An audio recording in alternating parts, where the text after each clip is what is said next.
Operation hostage तो news 24 पर operation hostage के तहत बड़ा और चौंकाने वाला खुलासा लगातार जारी है और अब तक न्यूज 24 पर सांसों के 3 बड़े सौदागर बेनकाब हो चुके हैं। अब आपके सामने दिल्ली का एक और गुनहगार सामने आ रहा है और यह बड़ी खबर आपकी टीवी स्क्रीन पर। जल्दी से आपको 2 मिनट की रिपोर्ट हम दिखाएंगे। आप देखिए कि ऑपरेशन हॉस्टेज के तहत दिल्ली के कल्याणपुरी में भी ऑक्सीजन की कालाबाजारी का पर्दाफाश हुआ है। 6000 के सिलेंडर के लिए 28,000 रुपए दलालों ने वसूले हैं। इस तरीके से सांसों का सौदा किया है। ऑपरेशन हॉस्टेज में एक और गुनहगार बेनकाब हो रहा है। 2 मिनट की रिपोर्ट है, उसके बाद सीधे डिबेट का रुख करेंगे।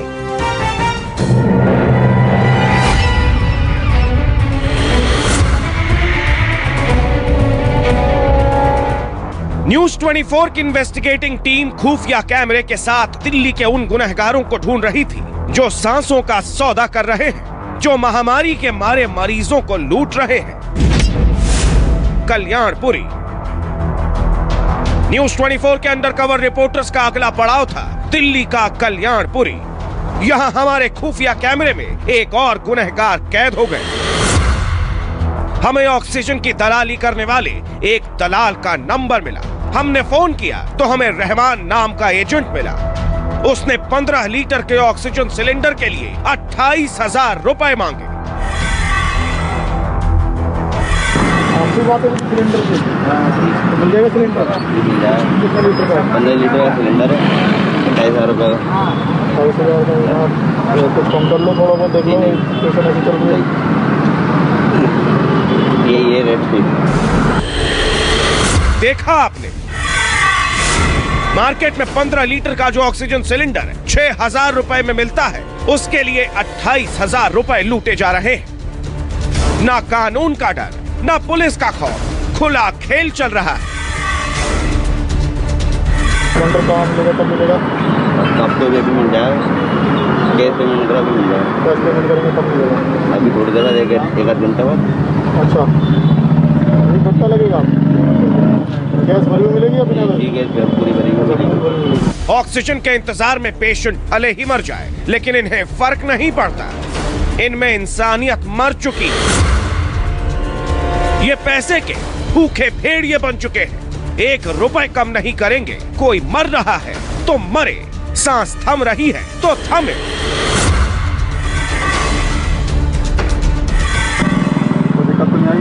पूरी पेमेंट करनी पड़ेगी 28,000, उसको कम कर देगा।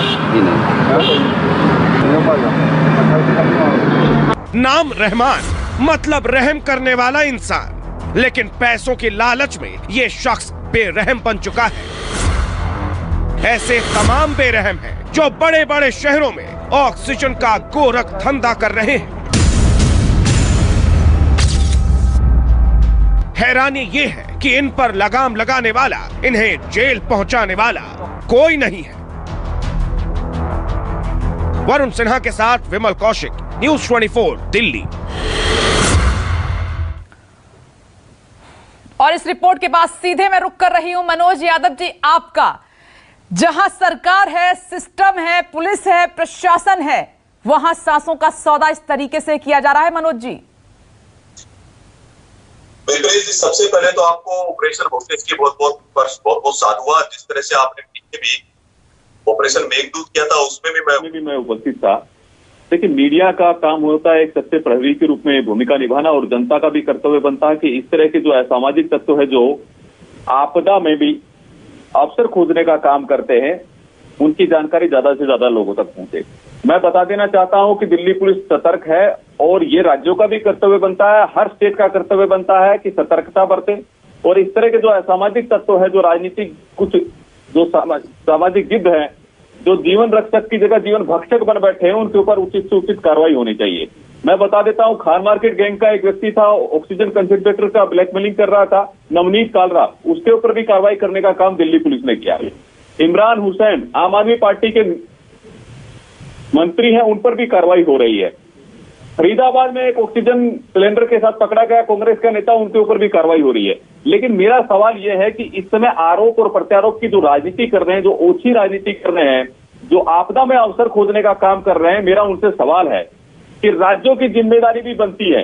राज्य अपना एक सिस्टम बनाए, एक टीम गठित करें कि कहां कहां पर इस तरह की कालाबाजारी हो रही है। केंद्र सरकार की तरफ उंगली उठाने से कुछ होने वाला नहीं है। लेकिन देखिए, आपदा में भी अवसर कैसे खोजा जाता है। एक कोरोना टास्क फोर्स बनाई है जिसमें G23 के जो चेहरा है गुलाम नबी आजाद, उनको उसका हेड बनाया गया है। ये क्या है, ये भी एक देखिए आपदा में अवसर खोजने का काम कर रही है सोनिया गांधी जी, ताकि मेरे बेटे के ऊपर सवाल ना हो। इस आपदा को अवसर में कैसे बदला जाए, G23 को कैसे तोड़ा जाए।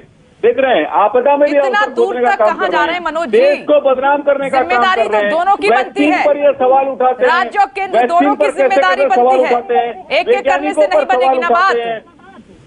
देखिए विघ्नेश जी, हम जिम्मेदारी लेने के लिए तैयार है। क्रिमिनल प्रोसीडिंग के तहत में उनके ऊपर केस दर्ज किया जा रहा है, जो भी पकड़े जा रहे हैं। और जनता से भी मैं अपील करता हूं, इस तरह के असामाजिक तत्व जहां पर भी दिखाई दे, दिल्ली पुलिस को तुरंत सूचना करे। और मैं तो दिल्ली पुलिस की नहीं बोल रहा हूं, देश भर के राज्यों में 100 नंबर डायल करना चाहिए कि यहाँ पर इस तरह की ब्लैकमेलिंग हो रही है। लेकिन अक्सर ये देखा जाता है कि कांग्रेस के नेता या आम आदमी के नेता ही क्यों पकड़े जाते हैं। इसको भी एक चिंतनीय विषय है। और मैं ये बता देना चाहता हूं, ये सिस्टम चल रहा है, ये देश चल रहा है, तभी आज हमारे देश की ऐसी व्यवस्था चल रही है। अदरवाइज मैं आपको एक डेटा देता हूं, जो अभी बोल रहे थे हमारे मित्र, देखिए कितनी मौतें यूएसए में 10 लाख पर 1792 मौतें हो रही हैं। इंडिया में 182 मौतें हो रही हैं। ब्राजील में 1980 हो रही है 10 लाख पर। फ्रांस में 1631 है और टर्की में 509 है। तो मैं ये जानना चाहता हूं, आखिर किसके सिस्टम पे विश्वास करते हैं? क्या चीन की जो चंदाखोरी करके आए थे तो कांग्रेस पार्टी बार बार राहुल गांधी उन्हीं का पक्ष लेते हैं? क्या वो सिस्टम अच्छा है? क्या जो वुहान से जो कोरोना वायरस निकला, क्या वो सिस्टम बहुत अच्छा है? क्या अपना सिस्टम चल रहा है? सब संजीदगी के साथ काम कर रहे हैं, सकारात्मक पहल करनी चाहिए। लेकिन विपक्ष, लेकिन मनोज यादव जी, यकीन मानिए, अगर सिस्टम ठीक से काम कर रहा होता ना, तो ऐसे ये सांसों के सौदे नहीं हो रहे होते देश में, ऐसे आंसू नहीं बहा रहे होते लोग, ऐसे जान नहीं गंवा रहे होते लोग। एलन राव सर, मैं लौट रही हूँ मनोज जी। लेकिन एक महामारी का जो विकराल रूप बढ़ा है, उसमें सिस्टम की भी कुछ सीमित संसाधन, तभी तो असल जिम्मेदारी तय होती है, उसी को ठीक करने यही अग्नि परीक्षा है जिसमें हमें निकलना होता है। 1 मिनट सर, आ रही हूँ। Alan Rao sir, metric ton की आपूर्ति होती, पहले ऑपरेशन यमदूत और अब ऑपरेशन हॉस्टेज सरकारी कर रही है, लेकिन राज्यों ने इस जिम्मेदारी को नहीं निभाया। राज्यों ने एक wait a minute Manoj Yadav ji, 1 minute में लौट रही हूँ सर। डिबेट जारी है आगे, तीखे सवाल होंगे, लेकिन आज न्यूज 24 जवाब लेगा सभी से। आ रही हूँ सर। कंफ्यूजन फैलाना, ये कांग्रेस पार्टी करती है। ठीक है, राहुल गांधी ओके, मैं जवाब ले लूंगी अजय उपाध्याय जी से, लेकिन 1 मिनट सर शांति रखिए। एलन राव सर को सुनिए जी। मनोज जी जरा शांत रहिए। और मैम, ये आपका जो ऑपरेशन आज ये आपने शुरू किया है हॉस्टेज, और इसके पहले आपने ऑपरेशन यमदूत शुरू किया था, ये बहुत ही सराहनीय है, क्योंकि आई ओपनर है, ये आंखें खोलने वाले हैं। और ये समय अब कोई तू मैं या राजनीतिक आरोप प्रत्यारोप का नहीं है। ये समय है हम किस प्रकार से मानवता की सेवा करें और सब मिलकर एक काम करें।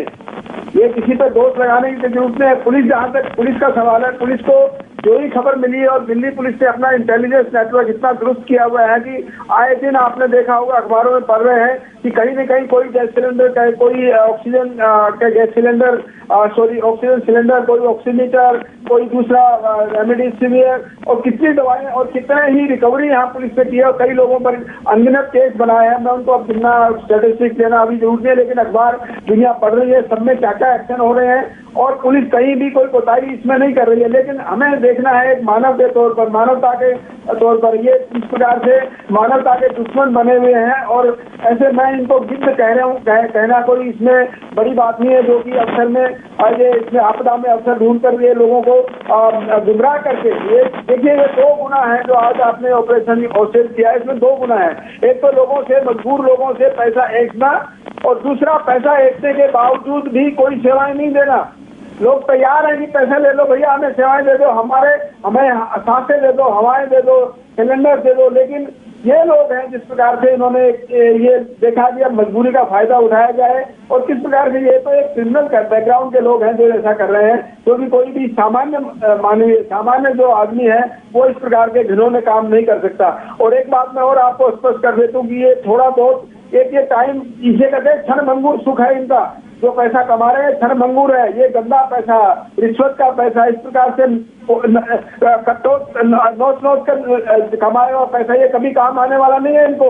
एक यहाँ पर न्यायालय है, जो हमारे संसार में न्यायालय और एक और न्यायालय है भगवान का न्यायालय, इनको न्याय वहां भी मिलेगा और यहाँ तो मिले ही मिलेगा। वहां पर न्याय, वहां का न्याय है वो कभी भी कोई किसी भी सर आपकी ऑडियो में थोड़ी सी हमिंग है, मैं उसको जल्दी से ठीक करा लेती हूँ। और इसीलिए हम इनको गिद्ध कह रहे हैं सर, और इनको कोई असर नहीं पड़ता। कोई मरता है तो मरने दो, इन्हें तो सिर्फ अपनी जेबें भरनी है। और आम आदमी पार्टी के नेता इस वक्त हमारे साथ फोन लाइन पर मौजूद है। संजीव झा जी, उस दिन भी आप मेरे साथ मौजूद थे जब हमने ऑपरेशन यमदूत चलाया था। आज हम अंजाम दे रहे हैं ऑपरेशन हॉस्टेज को, और जो सिलेंडर ऑक्सीजन के नाम पर कालाबाजारी हुई है उसकी हकीकत हम दिखा रहे हैं। सर कैसे बल मिल रहा है इनको राजधानी में? देखिए, सबसे पहले तो मैं आपको धन्यवाद करता हूं कि लगातार आप इस तरह की जहां कहीं भी लूप होल्स है उसको सबके नॉलेज में ला रहे हैं, सब एक प्लेटफॉर्म पर आ रहा है। मुझे ये लगता है कि इसके इससे निपटने के 2-3 तरीके हो सकते हैं। पहला जो दिल्ली सरकार ने किया है कि अभी हमने हर जगह, हर एक विधानसभा में हमने ऑक्सीजन सेंटर बना दिया, या कुछ इंपॉर्टेंट पॉइंट पे लगभग 80 ऑक्सीजन सेंटर हमने बनाया हुआ है जहां पे लोग जाकर के ऑक्सीजन ले सकते हैं। उसके 2 तरीके हैं, या तो 1031 पे फोन कर दीजिए या oxygen.jansamvad.org पर जाइएगा, तो जो हर एक सेंटर का फोन नंबर और सेंटर का एड्रेस भी है। तो पहली बार लोग अगर वहां जाए ही ना तो ये रुक जाए, क्योंकि दिल्ली सरकार ऑलरेडी आपको सिलेंडर प्रोवाइड कर रही है। दूसरा, मुझे ये लगता है कि देखिए, दिल्ली पुलिस अभी जांच कर रही है, जो लोग मदद कर रहे थे उनको नोटिस कर रहे थे, उनके बजाय उनको, चूंकि हर एक बीट पे पुलिस होती है, उसको सारी जानकारी रहती है कि इस एरिया में कौन सी गतिविधि हो रही है। तो थोड़े से अगर इस सेंट्रिक काम होने लगेगा, आप सब लोगों की नजर में डाल भी रहे हैं, और मुझे लगता है कि दिल्ली पुलिस इसको सख्ती से कार्रवाई करे ताकि इस तरह के जो काम करने वाले लोग हैं उनको सबक मिले। और तीसरा, फिर मॉरल रिस्पॉन्सिबिलिटी भी है कि इस आपदा के टाइम में अगर इस तरह का अवसर ढूंढेंगे, जैसा एलन राव साहब ने बिल्कुल कहा कि एक न्यायालय तो यहाँ है, एक ऊपर है, वो भी उनको माफ नहीं करेगा। तो एक मॉरल रिस्पॉन्सिबिलिटी भी होनी चाहिए, लेकिन दिल्ली सरकार इसकी समुचित व्यवस्था करी हुई है। मुझे लगता है कि आपको किसी सिलेंडर वाले के पास जाने की जरूरत ही नहीं है। संजीव झा जी, आप मेरे साथ बने रहें और तमाम खास मेहमान बने रहें। हमारे न्यूज़ 24 संवाददाता भी मौजूद हैं जिन्होंने इस ऑपरेशन को अंजाम दिया है। बहुत छोटा सा ये ब्रेक हम ले रहे हैं, फौरन लौट रहे हैं। ऑपरेशन हॉस्टेज लगातार जारी है।